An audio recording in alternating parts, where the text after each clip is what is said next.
Welcome to Bullish On Farming. Today's July 10th. Just moved the cows into a fresh paddock. Water tub's just finishing up filling. We've just moved from that section there. This is actually the first time this year we're on this field. We're grazing differently than last year. And I guess that's what we'll talk about in this video, why we're doing that. You see, we got a small herd, and by small I mean we have a generous amount of acreage for our cattle at the moment. I think we're running around 3.25 acres per cow. And a lot of my history is running 2 acres per cow on working farms. You know, there's reasons why they do that. But the truth is there isn't a lot of forgiveness or generosity within that style of program, which is why some operations feed hay in August if there's a drought. You know, because we're growing into our land, we've had the luxury of generosity. And through my observation, you know, I've discovered that in my point of view, it's a little bit more natural to run your cattle this way. Simply because these animals had, you know, in my perspective, the way I look at it, these animals had an abundance of grass. There weren't any fences when they were evolving. And so they could move on to greener pastures quite frequently. And although, you know, feed be more scarce at certain times of year, during the growing season, I don't think there would be a shortage of grass. So a shortage of grass is really just a man-made consequence. And so how have we changed grazing this year? Well, I'd say last year I had a little bit more of a mentality that was closer to 2 acres per cow, although we had 3.5 acres per cow. And having grazed last year and getting to know this farm, you know, it just kind of came over me that we could do things a bit differently this year. And so what we've been doing is, instead of moving quickly through our first lap where you're trying to bite the tips and move on, which I still think is a great way to graze, but I love to experiment and learn through experience. Weighing out the risks, the pros and cons, I didn't really see much cons to thoroughly grazing through our first lap. You know, that's not true. During May, we did move quicker, but we slowed down much earlier than we usually did. Like I say, we're still on our first lap this year. And so I imagine we're only going to get 2 laps out of the farm. What are the pros of that? Longer rest recovery periods. And in my experience, you know, rotating cows is just one part of the equation. If you're not getting ample rest recovery, you're really not doing the full regenerative work that you think you might be doing. A lot of folks say, yeah, we're spreading manure, we're moving the cows around, we're getting them to graze the freshest stuff. Sure. But how are you treating your land? Are you revisiting in 30 days? Well, with our acreage, we have about 60 to 70 days rest if we want it. And so why not take it? What are the cons to moving slower in your first lap? Well, the grass gets ahead of you and it kind of goes mature. Okay, well, you could see some maturity here of cool seasons, but across the board, things look pretty lush and green to me. It is true that things can get too far. I mean, if we hadn't even touched a field by August, I think we'd start getting there. But even then, with electric fencing, mob grazing, and tightening up paddocks, I don't really see that as a con. You know, I've said before that the cattle, it's natural for them to eat a mix of brown and green. Things don't have to always be so vegetative. In theory or in science, I get it. There's the highest nutrition, the highest protein, the highest energy for the animals. However, that's like trying to get the best case scenario every single day of the year, which is not what nature does. Nature has a balance. It's rough around the edges. It makes things work together.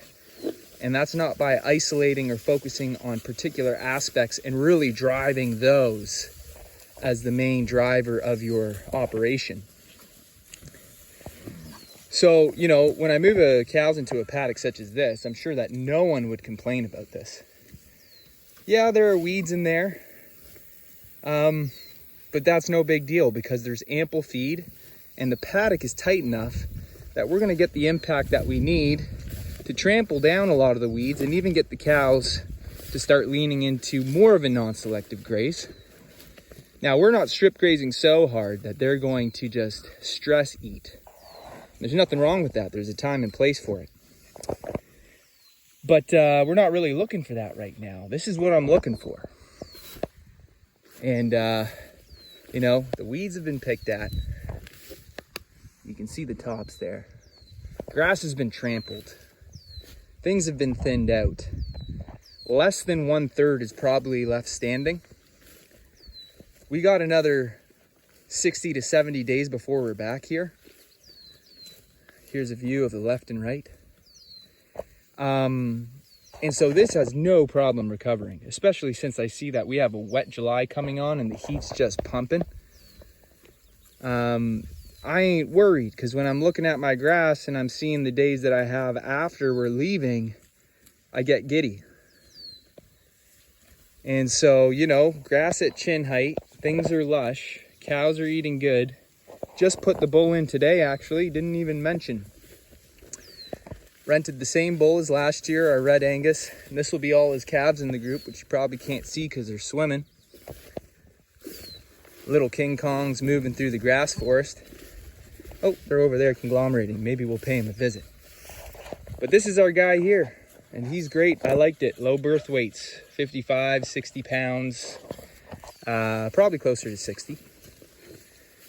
And we had some longhorns in the group, ran them. Bulls pulled, calves came out pulled. You can hardly even tell the difference between the calves. I mean, if you're a cattleman, you probably could. The longhorns tend to be a little leaner, especially when they're first born. You can kind of see it. Their legs are more knuckly and bony. But you see this white face here, that's a Hereford Angus. Those spotted ones are Longhorn Angus. This is actually a Limo Angus, and I didn't band him, but this is a good example here. This solid brown behind that calf there, N10, if you can see the tag, her. You can see she's got no horn. Her face is a bit more narrow and longer like a longhorn.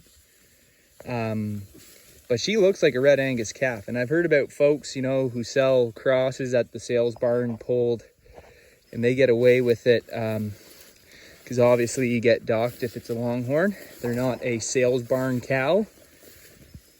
But with regards to 100% grass-fed, grass-finished program, keeping the animals on the land as many days out of the year as possible, they are built for it. One of the last domesticated breeds, and they're a North American breed. So we're all over that. And still time to tell how the beef's going to turn out. But as a cattleman, it's an absolute pleasure to raise these animals. You know, I had some pink eye run through the group last year. Texas Longhorns didn't get it. And it went through the whole group. So I think that's just to speak to a little bit of their hardiness and, you know, disease resistance. Could have been luck, but well, I got 4 Longhorns and not one of them got it. So this bull is pretty curious. A lot of these girls are going to be in heat. We've gotten all our calves, and it's been a great year. Super smooth, popped right out, drinking easy. So, you know, this is our favorite time of year, long green grass. But going back to a little bit of talking about, you know, how grazing this year compared to last year, I imagine that we're going to be finished our first lap by the end of July. I do have another field that I could graze, and I might, but we might actually hay it. It's just past that tree line, actually. Hay it, skip over it, because that's our winter field where we will want to be grazing into winter, and we'll land there either mid to late November or December. I'm not sure. Depends how the weather is. Depends how the grazing's going. But our second lap should be a healthy, luscious, benevolent time for our cattle, because we got time on our side, and it just feels like it takes the edge off. Like I say, I was working 2 acres per cow on a lot of working farms. That's great. You know, you're putting out more beef, you're selling more animals, you're having more productivity. But, you know, this has given me the opportunity to take a step back and understand the relationship between productivity and balance, I suppose. Because we know that nature isn't hyper-focused on productivity. It's just productive enough so that everything works full circle and nothing degenerates for it, right? So when we're talking about, you know, making our land better year after year, sure, you could spread more manure by taking 3 laps on your farm. But in my experience, longer rest recovery periods with the spreading of the cattle's impact is much more powerful than shorter rest recovery periods with spreading the cattle's impact. And if you can graze your plants twice a year instead of 3, I believe you're that much better, because, you know, your pastures have that much more time to rest. And I believe it's a bit more balanced when you're talking about longevity, because you're not working your land for everything it can offer that year. You know, you're just compounding fertility over time and allowing the land to have enough time to rest, recover with the volatility and variability of the seasons, giving yourself forgiveness so that if you have a drought year, it doesn't force you to buy hay and it doesn't cost you to overgraze. And just like nature would, it supplies an abundance of forage quality for the animals, irregardless of what's happening with the weather. So it's been a great experience. We're going to keep it up. On our second lap, I imagine we're going to be strip grazing a bit harder. But again, the edge is taken off. I don't feel like I have to do anything to succeed this year. I just feel like I need to keep balance and everything's going to take care of itself. Yet to be seen, and I'm still a young gun, so I'm not trying to tell you what to do. But like anyone who's got a camera posting on YouTube, they're just sharing what they're doing, right? So anyways, folks, hope it's been a great summer for you. I'd like to say thanks for stopping by, and God bless you all. See you on the next one.